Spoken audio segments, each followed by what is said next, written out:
Selamat pagi sahabat Alkitab yang terkasih. Marilah kita mengawali hari ini dengan melakukan perenungan akan firman Tuhan. Bacaan Alkitab kita pada pagi hari ini berasal dari kitab Kejadian pasalnya yang ke-16, ayatnya yang ke-7 sampai ayatnya yang ke-16. Lalu malaikat Tuhan menjumpainya dekat suatu mata air di padang gurun, yakni dekat mata air di jalan ke Syur. Katanya, "Hagar hamba Sarai, dari manakah datangmu dan kemanakah pergimu?" Jawabnya, "Aku lari meninggalkan Sarai nyonyaku." Lalu kata malaikat Tuhan itu kepadanya, "Kembalilah kepada nyonyamu, biarkanlah engkau ditindas di bawah kekuasaannya." Lagi kata malaikat Tuhan itu kepadanya, "Aku akan membuat sangat banyak keturunanmu, sehingga tidak dapat dihitung karena banyaknya." Selanjutnya kata malaikat Tuhan itu kepadanya, "Engkau mengandung dan akan melahirkan seorang anak laki-laki, dan akan menamainya Ismail. Sebab Tuhan telah mendengar tentang penindasan atasmu itu.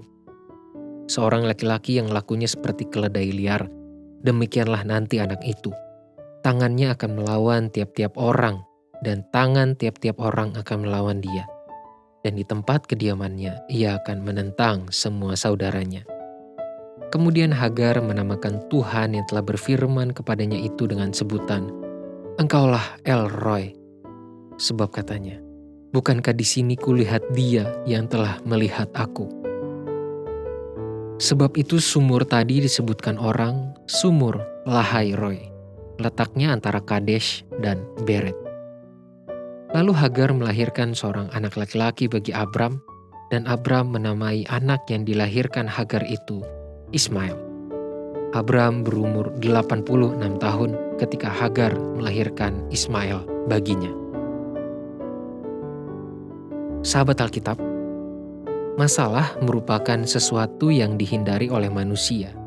Meskipun terkadang entah secara sadar maupun tanpa sadar, manusia itu sendirilah yang justru membawa dirinya berada dalam masalah. Di tengah situasi yang demikian, manusia akan semakin sulit untuk mendengar dan berlaku taat pada Tuhan. Namun, kisah pertemuan Hagar dengan malaikat Tuhan justru memberikan kita sebuah sikap hidup yang sangat berharga untuk direfleksikan dan diteladani. Sepertinya kita perlu mengakui terlebih dahulu bahwa sosok Hagar cukup jarang mendapatkan perhatian utama dalam pembahasan iman Kristen. Kalaupun ia mendapatkan ruang untuk dibicarakan, nampaknya Hagar terlalu sering dipandang secara negatif. Padahal teks Kejadian 16 secara khusus perkataan malaikat Tuhan kepada Hagar justru menunjukkan bahwa ia adalah sosok perempuan tangguh yang taat, bahkan untuk mempertahankan imannya di tengah masalah. Hal ini dibuktikan dengan kesediaan Hagar dalam mengikuti firman Tuhan agar kembali kepada Sarai. Tuhan tidak menginginkan Hagar lari dari masalah. Meskipun kita juga perlu menyadari bahwa keputusan untuk kembali kepada Sarai merupakan sesuatu yang tidak mudah bagi Hagar karena ia justru sedang berusaha melarikan diri dari penindasan Sarai.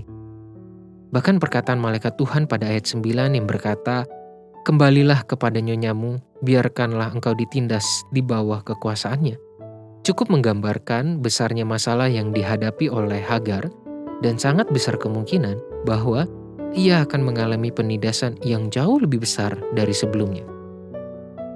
Namun ternyata Hagar memilih untuk mendengarkan firman tersebut dan setia kepada Tuhan, sekalipun ia harus menghadapi masalah yang sangat berat. Sahabat Alkitab, sangat wajar jika kita merasa lelah ketika menghadapi masalah yang begitu besar dan beban yang begitu berat. Bahkan ada juga waktu ketika kita ingin melarikan diri dari masalah. Namun firman Tuhan yang datang kepada Hagar dan kesetiaan Hagar untuk kembali kepada Sarai telah mengajarkan kita bahwa seorang yang beriman tidak akan lari dari masalah karena di dalamnya terdapat karya pemberdayaan Tuhan yang begitu besar.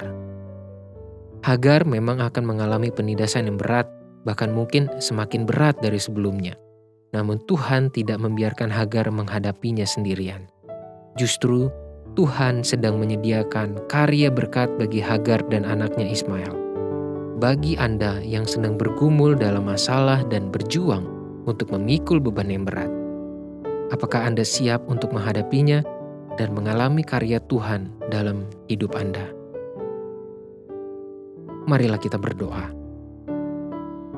Ya Tuhan, ada kalanya kami lelah, ada kalanya kami ingin menyerah ketika menghadapi pergumulan, ketika kami harus mengikul beban yang begitu berat atas kehidupan kami. Tapi Tuhan, tolonglah kami untuk mampu meneladani sikap Hagar yang memilih untuk mendengarkan firman Tuhan, memilih untuk setia dalam mengikuti firman Tuhan. Meskipun ia harus menghadapi permasalahan dan mengikul beban yang semakin berat atas keputusannya tersebut. Tolonglah kami untuk percaya, untuk mampu meneladani firman Tuhan di tengah situasi pergumulan yang begitu berat atas kehidupan kami. Karena kami yakin percaya, di dalam pergumulan itulah ada karya Tuhan, ada pemberdayaan Tuhan yang begitu besar atas kami, atas kehidupan kami. Sehingga kami pun bertumbuh di dalam Tuhan. Tolonglah kami ya Tuhan, karena hanya di dalam firman-Mu lah kami mengalami pertumbuhan. Di dalam nama Tuhan Yesus Kristus kami berdoa dan memohon. Amin.